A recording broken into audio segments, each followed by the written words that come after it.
อ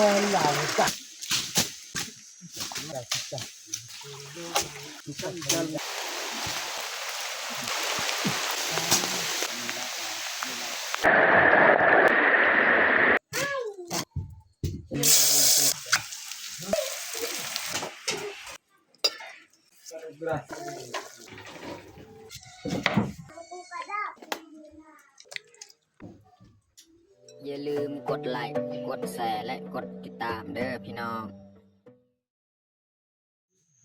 กล่าวทักทายสบายดีเบิดสู่ขู่สุคนเนาะยินดีต้อนรับเขาสู่สองบ่าวยืงเนาะแล้วก็ภัยที่เขามาเบิ่งมาชมคลิปบ่าวยืงเนาะบ่าวยืงก็ขออวยพรให้ทุกคนจงมีสุขภาพแข็งแรงเนาะให้ร่ำให้รวยแล้วก็สำหรับมื้อนี้แม่นค่อยสิมาทางเส้นทางเขาให้เนาะเพราะว่าทางเขาให้นี่มันหกแหละแห้งฝนตกหลายมื้อหลายยามนี่ก็หญ้าตามทางมันก็จะหกขึ้นเนาะเพราะฉะนั้นก็เลยพากันทีมงานที่เฮ็ดให้ไปทางเดียวกันต้องได้มาทางหญ้าตามเส้นทางเขาให้นะพี่น้องเนาะก็คือตอนนี้เบายืงกับย่างมาจากบ้านนี่หอดทางแล้วแต่ว่าทีมงานเฮาแมนทางหน้าหมดแหละกำลังลงมือทางทางอันนี้บุฮูบาซิแล้วหรือบอมื้อนี้เพราะมันใกล้นะอันนี้ก็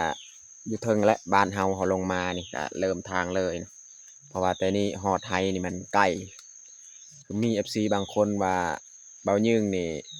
แต่บ้านหาไฮเบายืงนี่มันไกลสำใดนะก็คือประมาณกิโลกว่านี่แหละหรือว่าประมาณ1กิโล700 เมตรประมาณนั้นแหละความไกลนะแต่ว่าหญ้านี่มันหกบ่ฮู้ว่าสิแล้วหรือบ่เขาทางถ้ามันแล้วก็เป็นการดีพี่น้องเนาะเอาบ่อะไรห่างแต่ทุกคนติดตามเบิ่งเนาะจักหน่อยเนาะทีมงานที่เฮาทางอันนี้ก็มีหลายคนเนาะพี่น้องเนาะเพราะว่าทางอันนี้นี่หลายคนไปเฮ็ดให้อยู่หั่นก็ต้องหลายคนเข้ามาทางเนาะฝนตกก็บ่หยุดบ่เซานี่หลายมื้อแล้ว3-4 มื้อแล้วนี่ฝนเรียนติดเนาะฝนฟอยพี่น้องเนาะเอาเข้าไปลุยกันเลยพี่น้องเนาะ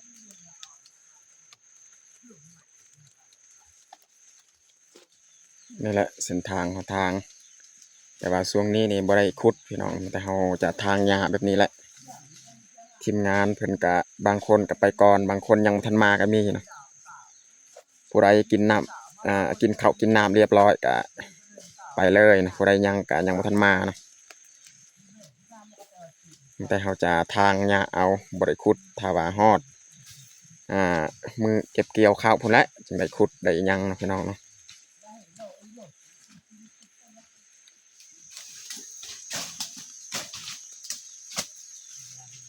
ทางนี้มื่นเป็นมื่นเลยนี่ต้องไปใส่เกิบแบบนี้พี่น้อง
เ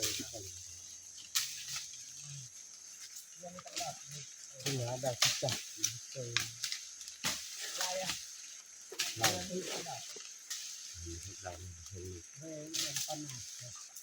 เขาเก็บไม่ยั่วซะแปดนี่พ่ออยู่ฟังเจอที่หน้าที่ยั่วแปดตั้ง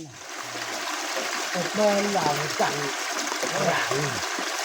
ลูกสาวยังไงจะทำไม่ได้แล้วเป็นหน้ายืดตาไปดาของ ตัดไม้พี่น้องเนาะเฮ็ดสะพานข้ามเวลาน้ำหลาย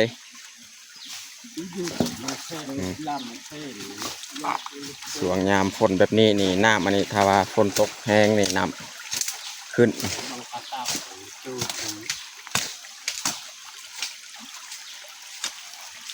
สิมันต้องทำหลังนี่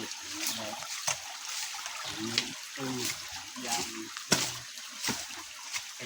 ดาบแล้วไม่รู้นอก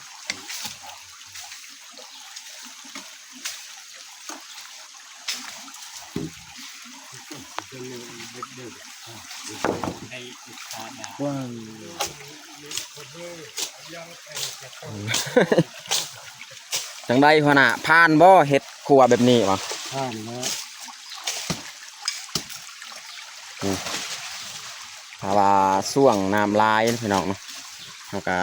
ไต่ข้ามตามไม้นี่แหละ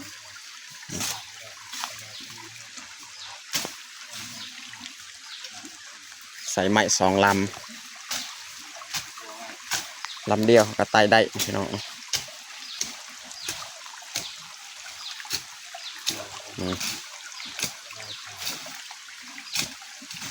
ใส่2 ลำมันจะดีกว่า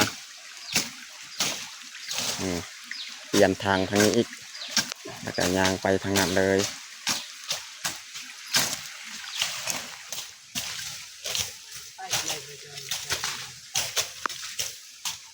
ที่น้องน้องคือได้เที่ยวอีกสั้นจังนะ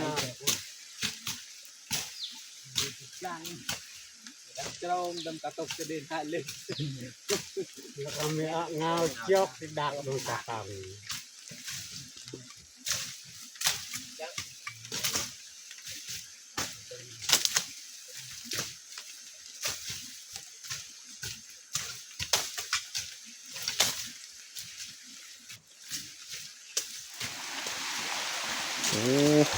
ฝนนี่บ่หยุดบ่เศร้าเลยพี่น้องเอ้ยเอาไปกระนาบดักตักแล้วก็แทง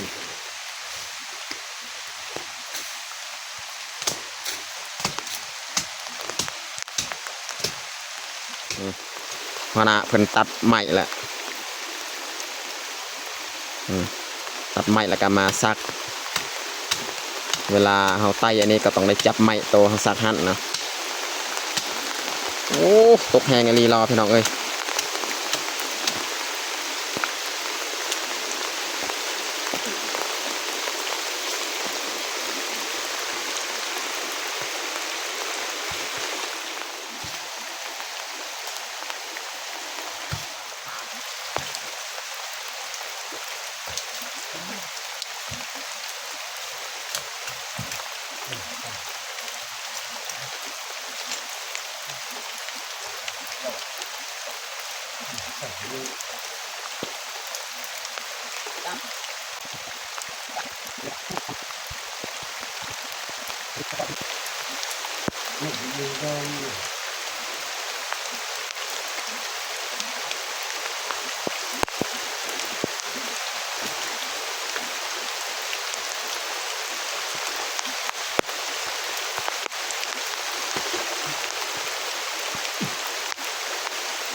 เรียบร้อยแล้วมัดไว้นะพี่น้องเนาะ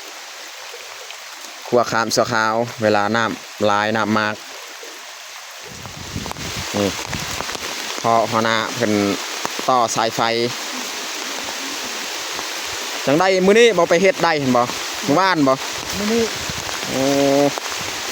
อันนี้แหละใดอยู่บ้านเฮาเขียนใส่กับสกอตเพราะว่าฝนตกแห้งต้นไม้อิหยังมันก็จะล่มหักเฮ็ดให้สายไฟของเฮาเนี่ยมันขาดก็เลยเพิ่นกลับมาต่อโอ้พี่น้องเอ้ยฝนฟ้าอากาศเป็นไงบ่เป็นใจพี่น้องตกยางแห้งเลยนี่ทีมงานเฮากะบ่หยุดบ่ถอยพี่น้องมุ่งหน้าไปเรื่อยๆทางไปเรื่อยๆ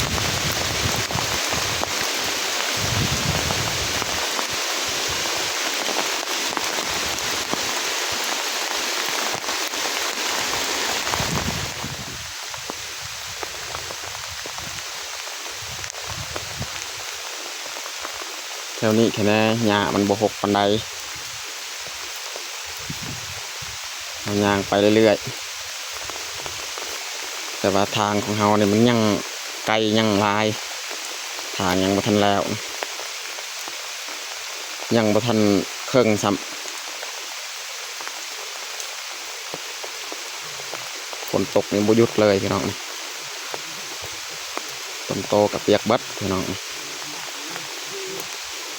เบายิ่งบ่ได้ถือเสื้อกันฝนพี่น้อง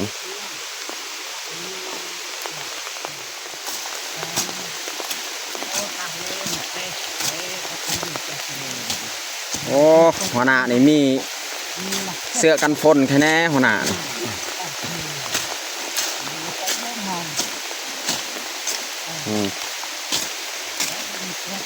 หัวหน้ายังสิไปให้ต่อบ่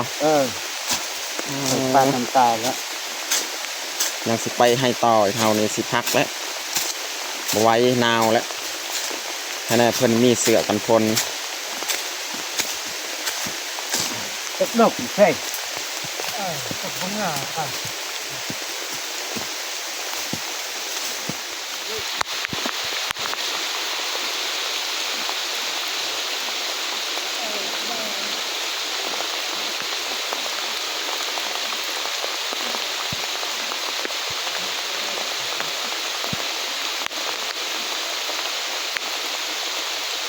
ฮอดนี่แหละเอาทางไว้พี่น้องเนาะบ่ยื่นกะบ่ได้ถ่ายปานใดเพราะว่าฝนตกแฮงเฮาก็สิพักผ่อนนี่ทีมงานเพิ่นว่าให้หยุดเช้าซำนี้แหละเพราะว่าฝนตกนี่บ่หยุดตั้งแต่บางทีแหละตั้งแต่ 8 โมงพุ่นนี่ฮอด 11 โมงแหละฝนตกนี่บ่หยุดบ่เช้าเราก็สีเตรียมกลับบ้านเนาะบ่ฮอดให้มื้ออื่นมื้อสืบต่อกันใหม่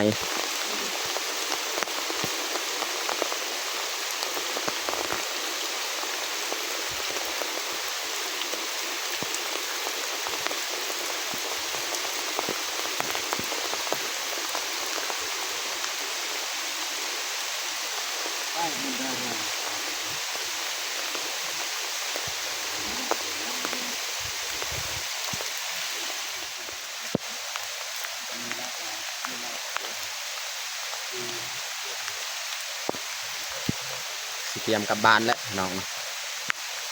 ฝนตกแห้งน้อง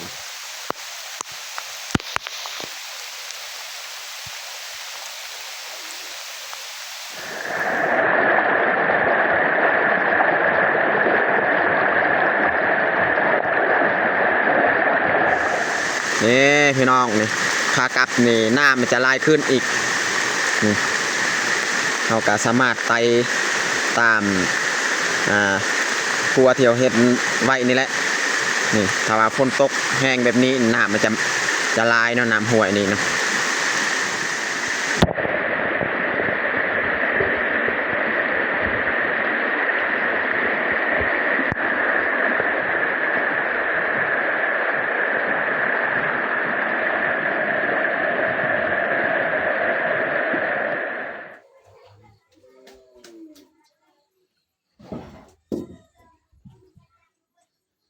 ตอนนี้เขากะมาฮอดบาทเนาะพอดีเขาฮอดบาทอาบน้ำอาบทากะฝนกะเราตกแล้ว ราะว่าเมื่อกี้นี่ฝนตกแห้งให้เขาสิมาเฮ็ดอาหารเที่ยงมื้อนี้นะพี่น้องเนาะ แล้วไป นี่เอาปลากระป๋องมาออก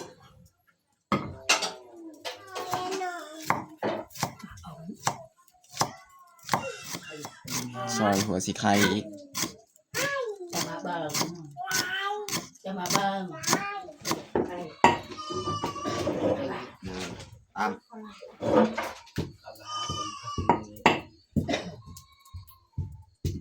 ให้น้องพลอยตำพริกกระเทียม แบบเล่น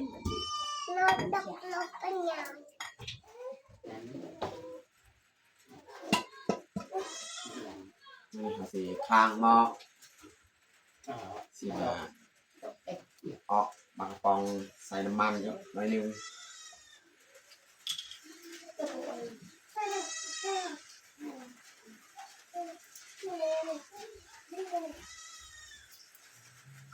มันตักน้ำแต่งเดี๋ยวเล่น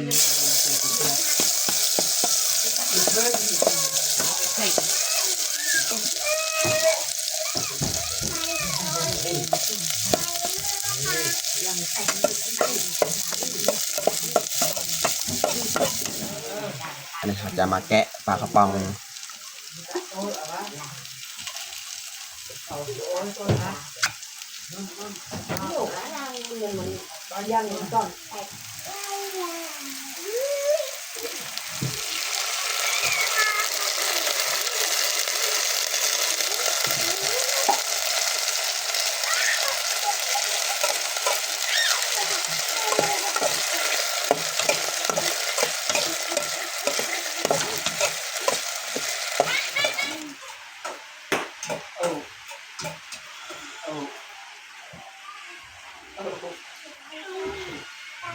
ใส่แต่น้ำปลาตัวเป็นนัวเนี่ยใส่แต่น้ำปลาก็พอแล้ว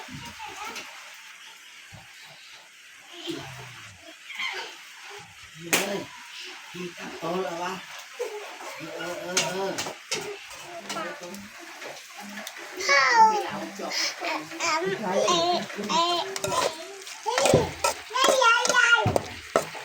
ไม่ได้เขาสีใส่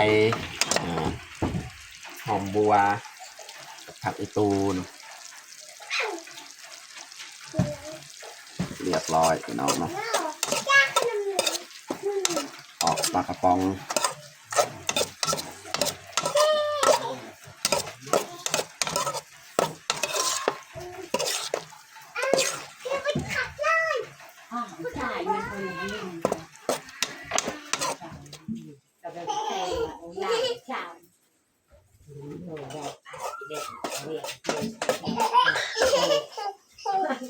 สิ้นดอก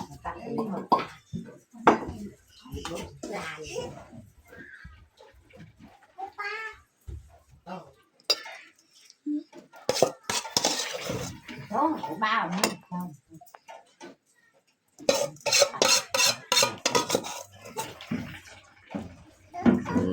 เรียบร้อยพี่น้องออกปลากระป๋องอันนี้เราจะเห็ดแกงน้ำที่เราเอาปลากระป๋องเลยใส่น้ำตอนนั้นเลยแบบเป็นยังพี่น้องมือเปื้อนเอาค้างเลยสีเห็ดแกงต่ออีกพี่น้องเนาะสีแกงยอดมะอึใส่มะแตงกันหน่อยเนาะ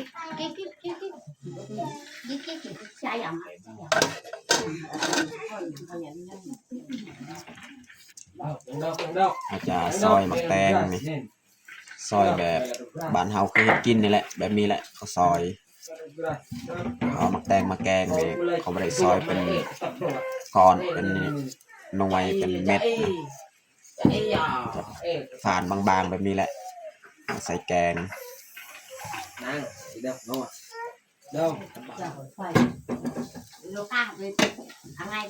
ส่มะแตงที่เราซอยเมื่อกี้แหละ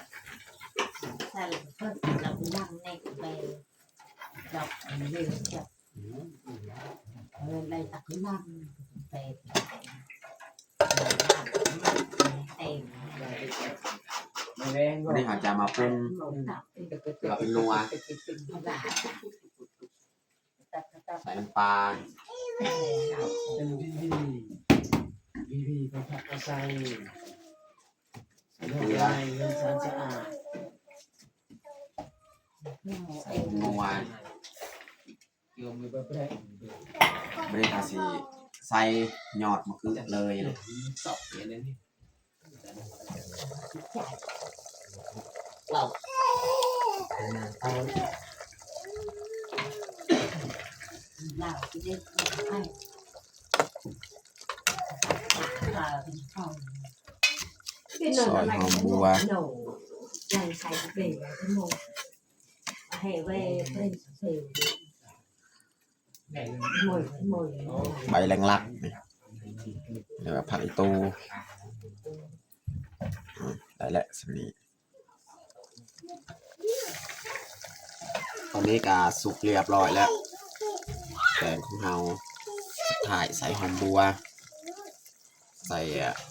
ผักอีตู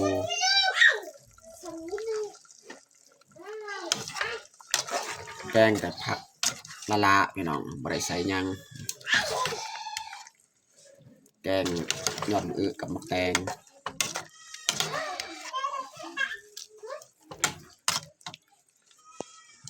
จะลงบ้านเป็นลูกกันโอ้เล็กเอาอย่างดาบ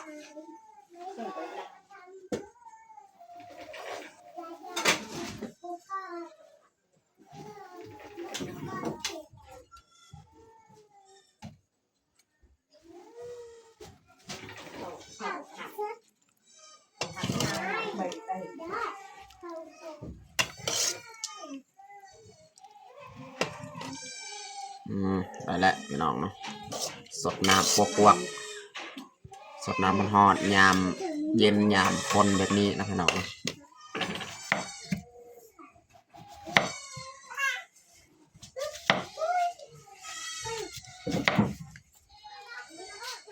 ตอนนี้ก็เรียบร้อยแต่งเผาเฮาแกงยอดมะอึใส่มะแตงเนาะแล้วก็ปลากระป๋องพี่น้อง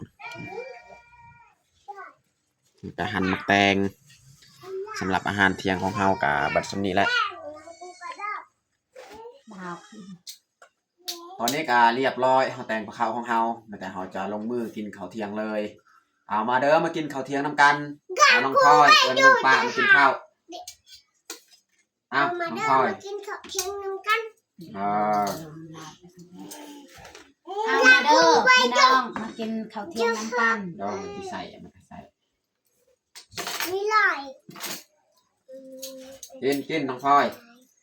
จ้าเลยล่ะ โน่นโน่น นี่ดาว โน่นโน่นนะไง โอ้ หนกยังไง จ้าให้เด็กอ้าวแพงยังยัง บางทีนี่ตกหนักแต่ว่านี่ก็ยังอยู่คนพลอยแต่ว่าช่วงไป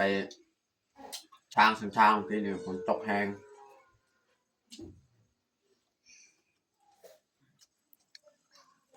ได้ยังห่าง เหงือก ยังนี้ไปจากกีปงไปนี่ผลิต ยังน้ำตาลกา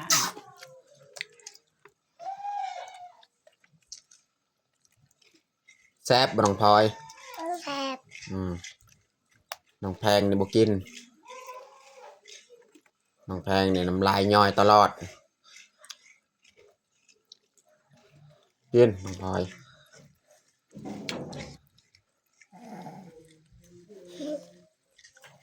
นั่น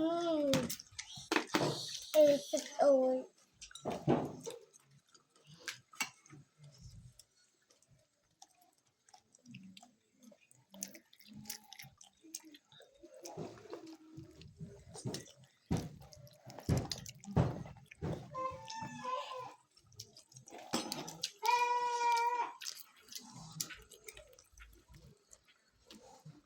ผู้ชนะอุดม